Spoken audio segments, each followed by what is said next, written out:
spiteful gesture. Only a few weeks had passed since Edward had taken his passenger train.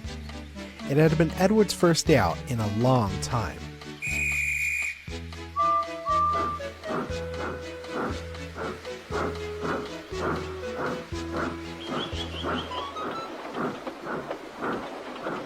And almost all the engines had given Edward their full support. However, two did not. Gordon and 98462 were quite displeased with Edward. 98462 was one of 3 engines brought by the Fat Director to the railway on trial. He didn't have a name, just a number.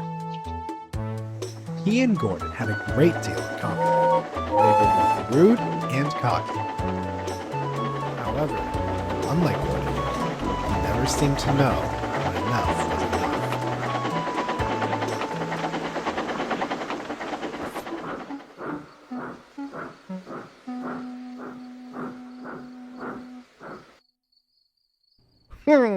You finally managed to make it out of the station, cackled 98462 as Edward backed down into the sheds one night. Edward had just returned from his passenger run and was feeling quite proud. What a useless engine you are, Edward. I'm sure we'll be hearing plenty of complaints from the passengers tomorrow. You must have been running late all day. The others gave 98462 a foul look, but Edward just smiled.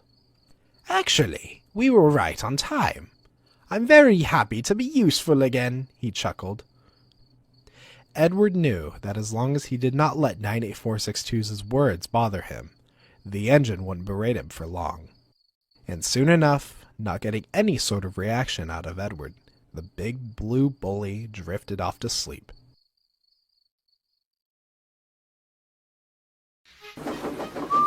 As Edward was now working regularly on the passenger trains, the Fat Director extended the timetable to run later into the evenings. This now meant Edward, Gordon, and 98462 would be running the passenger service all across the island. Edward had his doubts, but was determined to work his hardest.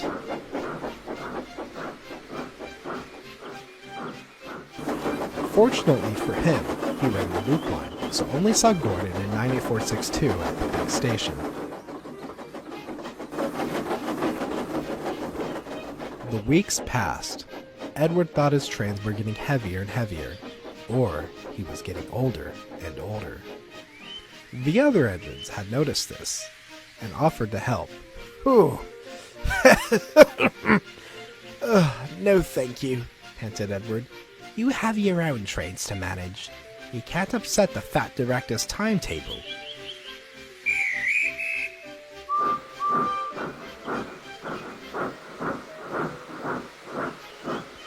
Little did Edward know, 98462 heard everything, and he made a plan. Edward arrived at the big station to collect his first passenger train. When he arrived, he saw that there were no coaches. Thomas must have woken up late again, he thought. He was just about to go collect some more, when 98462 came hooting and wheeshing into the platform, with Edward's coaches. No need to fret, he said snootily. I'll be taking your train today.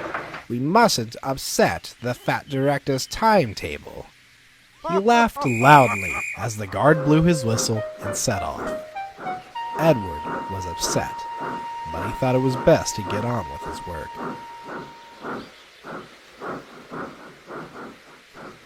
That evening, Edward was backing into his berth, as 98462 was boasting loudly.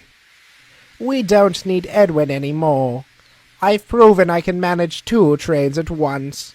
Why keep him around when all he does is get in the way? Edward helped build these rails that you run on, fumed Thomas. Without him, none of us could have a railway to work on. 98462 interjected. He's a thing of the past. Us bigger tender engines are faster, stronger, and more up-to-date than old iron. Edward finally gave up. he decided to take a stand against 98462.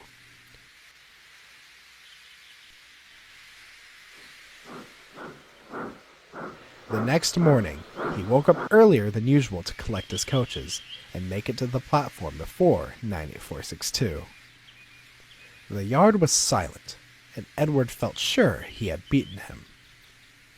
"And what do you think you're doing?" fussed 98462. Edward tried to sound brave.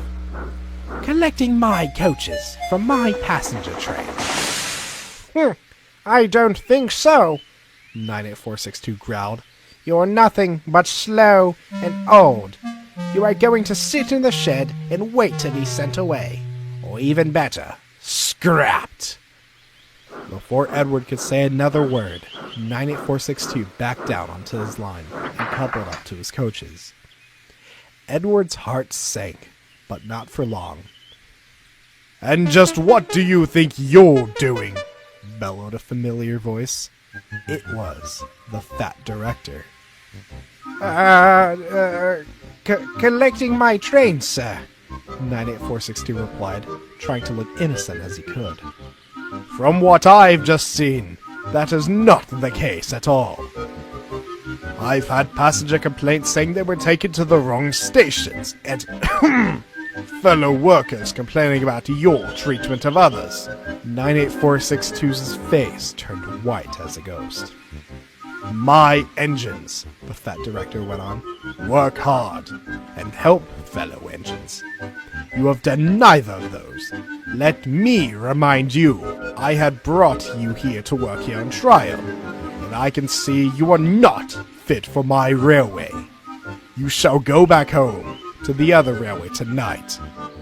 For now, I want you to go back to the sheds immediately." 98462 couldn't muster up a response, so he sulked back to the sheds. The fat director turned to Edward. "You must understand, Edward, you are one of my engines. You might not think so, but you are not alone on this railway. If you have any troubles, you must come and see me right away. Understand?"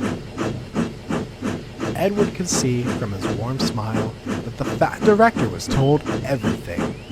He looked across the yard and saw Henry and Thomas smiling back. "Now, you have a train to pull.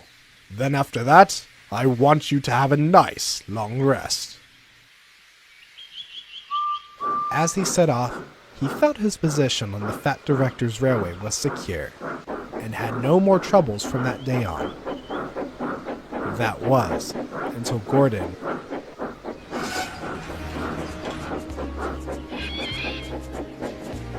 I mustn't say any more, or I shall spoil the next story.